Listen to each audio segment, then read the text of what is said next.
ভারতে আবারও করোনা সংক্রমণ বাড়ায় সতর্কতা বাড়ানো হয়েছে দেশের স্থলবন্দরগুলোতে। এরই মধ্যে দিনাজপুরের হিলি ইমিগ্রেশন চেকপোস্টে কাজ শুরু করেছে মেডিকেল টিম। এছাড়া আলাদা পদক্ষেপ নেওয়া হয়েছে বন্দর কর্তৃপক্ষের দ্বারা। এরই আরও তথ্য জানাতে এই মুহূর্তে সেখানে আছেন সহকর্মী শফিকুল ইসলাম শফিক। সরাসরি চলে যাচ্ছি তার কাছে। 5 বছর আগের যে করোনা মহামারী সেটা আবারও কিন্তু তার মাথা চাড়া দিয়ে উঠেছে। ইতিমধ্যে ভারত সহ বিভিন্ন দেশে কিন্তু করোনার যে একটা প্রকোপ সেটা কিন্তু বৃদ্ধি পেয়েছে। আর করোনা বৃদ্ধি পাওয়ার কারণে কিন্তু এখানে গত কয়েকদিন আগে হিলি ইমিগ্রেশন চেকপোস্ট, কাস্টমস তারা কিন্তু বিভিন্ন ধরনের পদক্ষেপ নিয়েছে। স্বাস্থ্য অধিদপ্তর থেকে মেডিকেল টিম গঠন করা হয়েছে। ইতিমধ্যে আমরা দেখেছি যে হিলি স্থল বন্দরে যে পানামা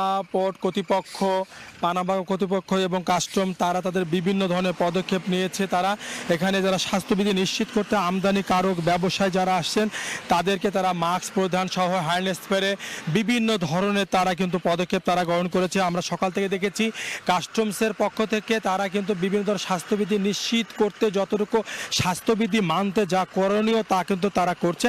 বিশেষ করে আমরা দেখেছি যে স্থল বন্দর যে পানামা তারা কর্তৃপক্ষ আজ থেকে তারা বিভিন্ন ট্রাককে তারা ভারত থেকে যে ড্রাইভার আসছে তাদেরকে মাস্ক দেওয়া হচ্ছে।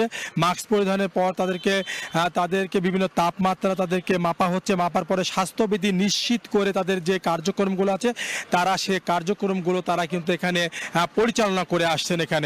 আমি এখানে হিলি পানামা কর্তৃপক্ষের সঙ্গে কথা বলার চেষ্টা করেছিলাম, কথা বলেছি। তারা জানতে চেয়েছিলাম, তারা বলছেন গতকাল থেকে হিলিস্থল বন্দর দিয়ে ঈদের ছুটি পর আমদানি শুরু হয়েছে। বিশেষ করে এখন পর্যন্ত সরকারিভাবে কিন্তু এখনও নির্দেশনা না আসলেও তারা ব্যক্তিগতভাবে নিরাপত্তার স্বার্থে তারা এই স্বাস্থ্যবিধি নিশ্চিত করে তারা কিন্তু মাস্ক পরিধান করছেন। তাদেরকে আমরা দেখতেই পাচ্ছেন তাদের কিন্তু বিভিন্ন ধরনের জীবাণুনাশক তাদের স্প্রে করা হচ্ছে। তাদেরকে মাস্ক পরিধান সহকারে তাদের প্রত্যেকটা তাপমাত্রা নিয়ন্ত্রণ করা হচ্ছে।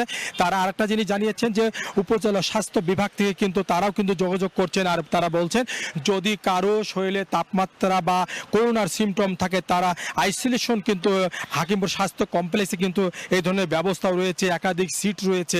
এখানে মেডিকেল টিম কিন্তু গঠন করা হয়েছে যাতে করে সব ধরনের স্বাস্থ্যবিধি নিশ্চিত করতে সব ধরনের প্রস্তুতি বর্তমানে নেওয়া আছে, এমনটাই তারা বলছেন। আর একটা বিষয় বলি যে হিলির যে কাস্টমস অফিসে আমি তাদের সাথে কথা বলেছিলাম, তারা কিন্তু বেশ কয়েকদিন আগের থেকে তাদের যে স্বাস্থ্যবিধি নিশ্চিত, মাস্ক পরিধান, তারা হ্যান্ড ওয়াশ থেকে শুরু করে যা প্রয়োজন আছে তারা কিন্তু মানতেছেন। আর বিশেষ করে যে আজ থেকে তারা বন্দরের যে কার্যক্রম তারা আজ থেকে তারা শুরু করেছেন। আর ব্যবসা গতবার যে ভাইরাস ছিল, যে ভাইরাস তাদেরকে মনে করিয়ে গতবার যে ভাইরাস ছিল, যে ভাইরাস তাদেরকে মনে করিয়ে দেয় যে ভাইরাসের যে প্রকোপ ছিল সে প্রকোপ যেন আর বৃদ্ধি না পায়। তারা কিন্তু একটা কথা বলছেন যে বিগত সময় কিন্তু সরকার লকডাউন দিয়েছিল, এতে কিন্তু অনেকটা ক্ষতিগ্রস্ত হয়েছিল। তারা বলছেন যে স্বাস্থ্যবিধি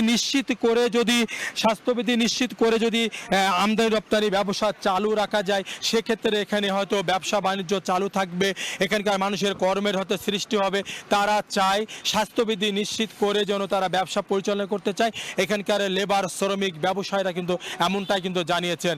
আমরা কিন্তু সবথেকে মজার একটা বিষয় যদি আপনাকে বলি, আমি আজকে বন্দরের বিভিন্ন জায়গায় শ্রমিকদের সাথে কথা বলেছি, যারা ব্যবসায়িক হোল্ডার আছে তাদের সাথে কথা বলেছি। তারাও কিন্তু বলছেন স্বাস্থ্যবিধি নিশ্চিত করে আমরা ব্যবসা পরিচালনা করতে চাই। হিলিস্থল বন্দরে করোনা ভাইরাসের প্রতিরোধ নিয়ে এতটুকু ছিল আমার কাছে সর্বশেষ। হিলি ইমিগ্রেশন চেকপোস্ট থেকে সবশেষ জানাচ্ছিলেন সহকর্মী শফিকুল ইসলাম শফিক।